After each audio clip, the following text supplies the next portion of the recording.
ಓಂ ನಮಃ ಶಿವಾಯ. ಸ್ವಾಮಿ ಕೊರಗಜ್ಜ. ನನ್ನೆಲ್ಲ ಪ್ರೀತಿ ವೀಕ್ಷಕರಿಗೆ ಶಿವಂ ಕನ್ನಡ ಆಧ್ಯಾತ್ಮಿಕ ಚಾನೆಲ್ಗೆ ಸ್ವಾಗತ.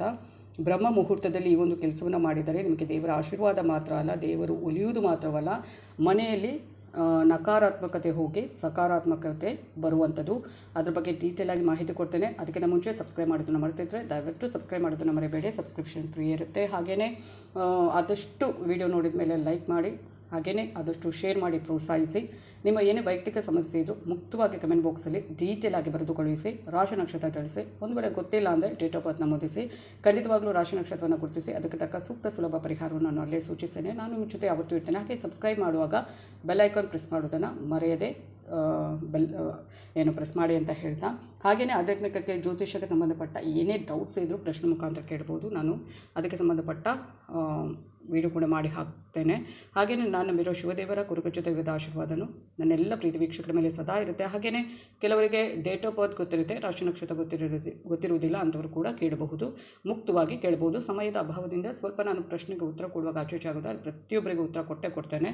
ಹಾಗೆಯೇ ಬ್ರಹ್ಮ ಮುಹೂರ್ತದಲ್ಲಿ ಈ ಒಂದು ಕೆಲಸ ಮಾಡಿದರೆ ದೇವರೇ ಉಳಿಯುವಂಥದ್ದು ಮತ್ತು ಮನೆಯಲ್ಲಿ ನಕಾರಾತ್ಮಕತೆ ಹೋಗಿ ಸಕಾರಾತ್ಮಕತೆ ಉಂಟಾಗುವಂಥದ್ದು. ಆದಷ್ಟು ಅದನ್ನು ಪಾಸಿಟಿವ್ ಆಗಿ ನಿಮ್ಮ ಒಂದು ಪಾಸಿಟಿವ್ ಆಗೇ ಇರುತ್ತೆ. ಪ್ರತಿಯೊಂದು ಕೆಲಸದಲ್ಲಿ ಉತ್ಸಾಹ ಉರುಪು ತುಂಬಿರುತ್ತೆ.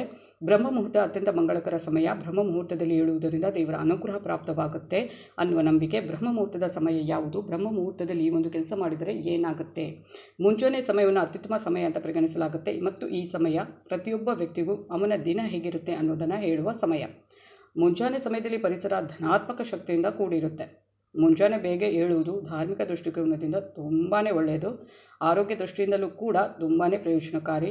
ಅಂಥ ಪರಿಸ್ಥಿತಿಯಲ್ಲಿ ನೀವು ಪ್ರತಿದಿನ ಮುಂಜಾನೆ ಬೇಗ ಎದ್ದ ನಂತರ ಈ ಕೆಲಸಗಳನ್ನು ಮಾಡಿದರೆ ಜೀವನದಲ್ಲಿ ಉತ್ತಮ ಫಲಿತಾಂಶಗಳನ್ನು ಪಡೆಯುವಂಥದ್ದು.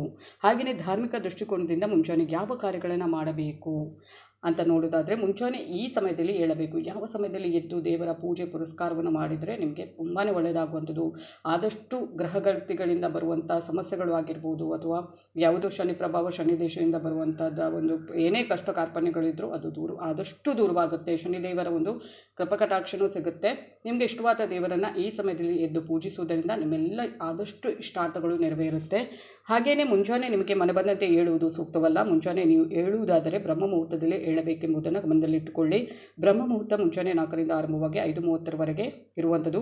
ಈ ಅವಧಿಯ ನಡುವಿನ ಸಮಯವನ್ನು ಬ್ರಹ್ಮ ಮುಹೂರ್ತ ಅಂತ ಕರೆಯಲಾಗುತ್ತೆ. ಬ್ರಹ್ಮ ಮುಹೂರ್ತದಲ್ಲಿ ಎದ್ದು ದಿನನಿತ್ಯದ ಕರ್ಮ, ಸ್ನಾನ ಇತ್ಯಾದಿಗಳನ್ನು ಮುಗಿಸಿ ನೀವು ಇಷ್ಟಪಡುವಂಥ, ನೀವು ನಂಬುವಂಥ, ನಿಮಗೆ ಪ್ರಿಯವಾದ ದೇವರನ್ನು ಸ್ಮರಿಸಿ. ಇದು ವ್ಯಕ್ತಿಗೆ ಆರೋಗ್ಯದ ಪ್ರಯೋಜನಗಳನ್ನು ಪಡೆದುಕೊಳ್ಳುವುದರ ಜೊತೆಗೆ ಸಂತೋಷ ಮತ್ತು ಸಮೃದ್ಧಿಯನ್ನು ನೀಡುತ್ತೆ. ಮನೆಯಲ್ಲಿ ನಕಾರಾತ್ಮಕತೆ ಇದ್ದರೆ ಅದು ದೂರವಾಗಿ ಪಾಸಿಟಿವಿಟಿ ಅಂದರೆ ಸಕಾರಾತ್ಮಕತೆ ಬರುವಂಥದ್ದು.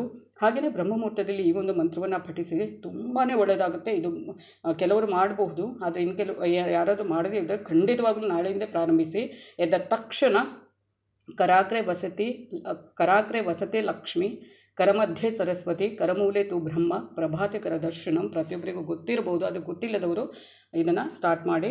ಕರಾಗ್ರೆ ವಸತಿ ಲಕ್ಷ್ಮಿ, ಕರಮಧ್ಯೆ ಸರಸ್ವತಿ, ಕರಮೂಲೆ ತು ಬ್ರಹ್ಮ, ಪ್ರಭಾತೆ ಕರ ದರ್ಶನಂ ಅನ್ನೋ ಒಂದು ಈ ಮಂತ್ರ ಏನಿರುತ್ತೆ ಅದನ್ನು ನಿಮಗೆ ಎಷ್ಟು ಸಲ ಆಗುತ್ತೆ ಅಷ್ಟು, ಮಿನಿಮಮ್ 3 ಸಲ ಆದರೂ ಪರವಾಗಿಲ್ಲ, ಆ ಒಂದು ಕೈಯನ್ನು ಅದು ಹೇಗೆ ಮಾಡಬೇಕು ಅಂದರೆ ಬೆಳಗ್ಗೆ ಎದ್ದ ನಂತರ ಮೊದಲು ನಿಮ್ಮ ಅಂಗೈಗಳನ್ನು ಜೋಡಿಸಿ ಉಜ್ಜಿ ಅವುಗಳನ್ನು ನೋಡುತ್ತಾ ಈ ಮಂತ್ರವನ್ನು ನಾನು ಏನೇ ಹೇಳಿದೆ ಆ ಮಂತ್ರವನ್ನು ಜಪಿಸಬೇಕು.